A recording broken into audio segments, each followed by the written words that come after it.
नमस्कार दोस्तों। अमेरिका के राष्ट्रपति डोनाल्ड ट्रंप ने ईरान को ओपन चैलेंज किया है, खुली धमकी दी है। उन्होंने कहा कि ईरान यदि अपने न्यूक्लियर प्रोग्राम पर किसी भी प्रकार का समझौता करने के लिए तैयार नहीं होता है तो हम उस पर बमबारी करेंगे और बमबारी ऐसी करेंगे जिससे जैसा बमबारी ईरान कभी देखा ही नहीं होगा।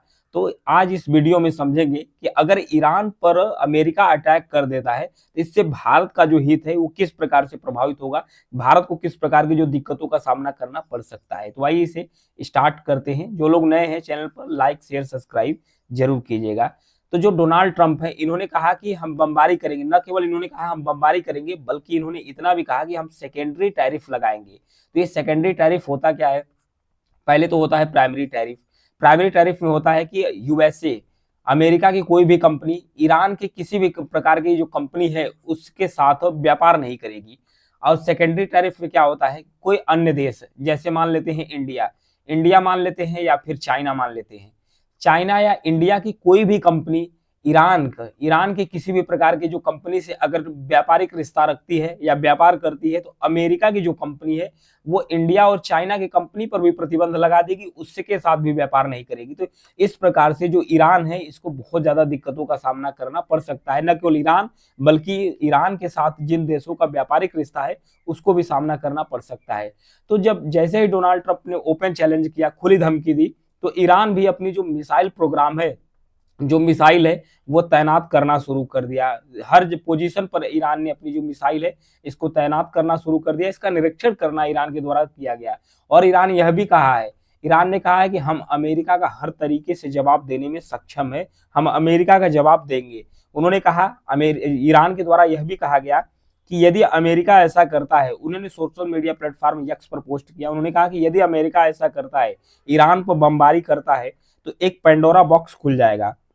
पेंडोरा बॉक्स का मतलब कि यह होता है कि एक ऐसा किसी चीज को शुरू करना, मतलब किसी ऐसी चीज को शुरू करना जिसके बाद बहुत सारी जो समस्याएं हैं या परेशानियां हैं वो पैदा हो जाए, जिसको रोकना मुश्किल हो। यानी ईरान का कहने का मतलब यह है कि अगर अमेरिका हमारे ऊपर बमबारी करता है तो हम भी उसका रिटेलिएट्स करेंगे, जवाब देंगे। और जवाब ऐसा होगा कि इतनी ज्यादा समस्याएं उत्पन्न होगी जिसे रोक पाना काफी ज्यादा मुश्किल होगा। क्योंकि इससे पहले अमेरिका की तरफ से एक चिट्ठी लिखी गई थी। इस चिट्ठी में कहा गया था, चिट्ठी में कहा गया था कि जो ईरान है न्यूक्लियर प्रोग्राम का जो समझौता है उसके लिए तत्पर तैयार हो जाए। तो ईरान ने उस चिट्ठी को, ईरान के जो राष्ट्रपति है पजकिसन, इन्होंने कहा क्या, इन्होंने कहा कि हम अमेरिका के साथ किसी भी प्रकार का जो सीधी डील है ये करने के लिए तैयार नहीं है।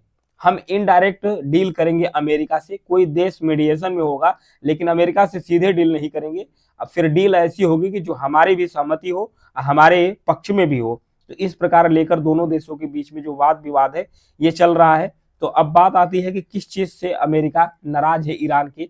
तो समझते हैं कि जो ईरान और अमेरिका के बीच में जो न्यूक्लियर डील हुई थी वो है क्या। ईरान न्यूक्लियर डील, जिसको joint comprehensive plan of action के नाम से जाना जाता है, joint comprehensive plan of action के नाम से जाना जाता है, यानी JCPOA। ये समझौता हुआ था, कब हुआ था? 2015 में। 2015 में समझौता हुआ था। इसके तहत क्या किया गया था, इसमें मतलब 6 कंट्री शामिल थी। एक तो P5 थी +1। P5+1 का मतलब क्या है? P5 कंट्री कौन होते हैं? जो 5 ऐसे देश हैं जो यूनाइटेड नेशन सिक्योरिटी काउंसिल के परमानेंट सदस्य हैं। जैसे हो गया यूएसए हो गया, अब फिर हो गया फ्रांस हो गया, फिर उसके बाद चाइना हो गया, रसिया हो गया और यूके हो गया। ये तो 5 कंट्री हो गए, प्लस एक कंट्री और भी है इस समझौते में शामिल हुआ, उसमें कौन है? जर्मनी है। जर्मनी एक देश और भी है। तो 6 देश मिलकर इस समझौते पर मतलब अपनी सहमति व्यक्त किए थे। इसका उद्देश्य यही था कि ईरान अपना जो परमाणु कार्यक्रम है उसको सीमित करेगा। इसके बदले में ईरान के ऊपर जितने प्रकार के जो आर्थिक प्रतिबंध लगाए गए हैं उसे हटा दिया जाएगा। इस समझौते के तहत हुआ क्या था? इस समझौते के तहत हुआ था कि ईरान अपनी सहमति दी थी कि वो अपने यूरेनियम संवर्धन है उसको 3.67% तक सीमित रखेगा। यूरेनियम संवर्धन का मतलब क्या होता है? यूरेनियम एनरिचमेंट इंग्लिश में बोलते हैं। इसका मतलब यह है कि हम उसको इतने प्योर फॉर्म में नहीं ले जाएंगे, इतने तक कर रखेंगे ताकि हमारी जो ऊर्जा की जरूरत है वो पूरी हो सके।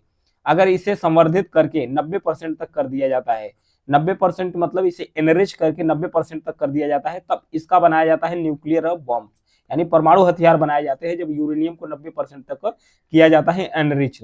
तो ईरान ने सहमत हुआ कि हम 3.67% तक केवल संवर्धित करेंगे ताकि हम अपनी ऊर्जा जरूरत को पूरा कर सके। फिर उसके बाद ईरान ने यह भी कहा था कि जो सेंट्रीफ्यूज है, सेंट्रीफ्यूज, इसकी संख्या हम 20,000 से घटाकर कितनी कर देंगे, 20,000 से घटाकर 6,000 कर देंगे। ऐसा क्यों कहा गया? ये सेंट्रीफ्यूज क्या होता है? सेंट्रीफ्यूज एक ऐसा उपकरण होता है जिसका इस्तेमाल किया जाता है यूरेनियम को संवर्धित करने के लिए, यानी यूरेनियम को एनरिच करने के लिए इसका इस्तेमाल किया जाता है। साथ ही साथ ईरान ने यह भी सहमति दी थी कि जो अंतर्राष्ट्रीय निरीक्षण है वो होगा। अंतर्राष्ट्रीय परमाणु एजेंसी है जिसका नाम है IAEA, इसने ईरान ने सहमति दी थी कि ये जो अंतर्राष्ट्रीय परमाणु ऊर्जा निरीक्षण जो संस्था है वो हमारी निरीक्षण कर सकता है कि हम कौन से प्रकार के परमाणु ऊर्जा बना रहे हैं या परमाणु हथियार बना रहे हैं। इसके साथ जो पश्चिम के देश है इस समझौते पर सहमत हुए कि हम ईरान के ऊपर से जो आर्थिक प्रतिबंध है वो हटा देंगे। फिर उसके बाद 2018 आता है। 2018 में एक दुनिया में एक नया मोड़ आता है। क्यों आता है? क्योंकि अमेरिका के राष्ट्रपति बनते हैं डोनाल्ड ट्रंप।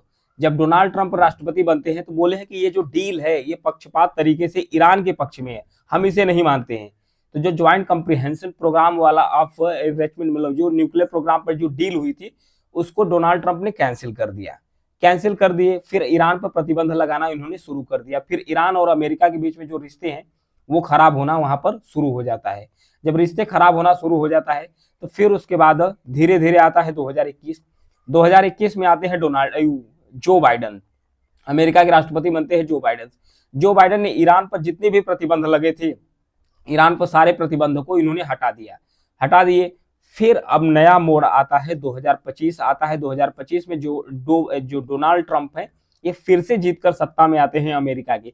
जब ये सत्ता में फिर से आते हैं तो इन्होंने फिर से अब धमकी देना शुरू कर दिए कि हम प्रतिबंध भी लगाएंगे, अगर किसी भी प्रकार के समझौते पर ईरान तैयार नहीं हुआ तो हम बम्बार्ड करने के लिए भी तैयार हैं। ये कहा जा रहा है किससे? डोनाल्ड ट्रंप कह रहे हैं। किसको? ईरान को कह रहे हैं। अब बात आती है कि भारत को किस प्रकार का दिक्कतों का सामना करना पड़ सकता है। पहली बात कि जो भारत है ना, ईरान से तेल खरीदता है, कच्चा क्रूड ऑयल खरीदता है। तो ईरान से जो प्रमुख, ईरान भारत का एक प्रमुख तेल आपूर्तिकर्ता देश भी है। अगर अमेरिका ईरान पर और कड़े प्रतिबंध लगाता है तो तेल निर्यात में बाधा आएगी, जिससे अंतर्राष्ट्रीय बाजार में जो कच्चा तेल है इसकी कीमत बढ़ेगी। इससे भारत का जो आयात बिल है वो भी बढ़ेगा और भारत के अंदर जो इन्फ्लेशन है यानी कि जो महंगाई दर है वो भी भारत के अंदर से बढ़ने वाली है। फिर भारत की जो ऊर्जा जरूरत है, ऊर्जा सुरक्षा, वो भी प्रभावित होगी, क्योंकि भारत ईरान से सस्ते दामों पर कच्चा तेल खरीदता है।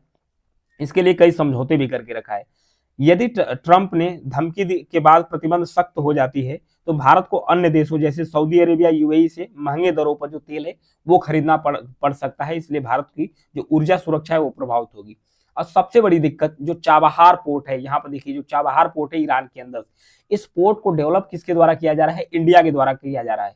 यह पोर्ट भारत को न केवल ईरान में मध्य एशिया, अफगानिस्तान तक पहुंच एक्सेस करता है बल्कि पूर्वी यूरोप तक ये पहुंचा देता है, जिससे यह पोर्ट भारत के लिए न केवल व्यापारिक दृष्टि से महत्वपूर्ण है बल्कि यह पोर्ट भारत के लिए जो रणनीतिक दृष्टि से, ये भी रणनीतिक दृष्टि से भी काफी ज्यादा महत्वपूर्ण है। क्यों?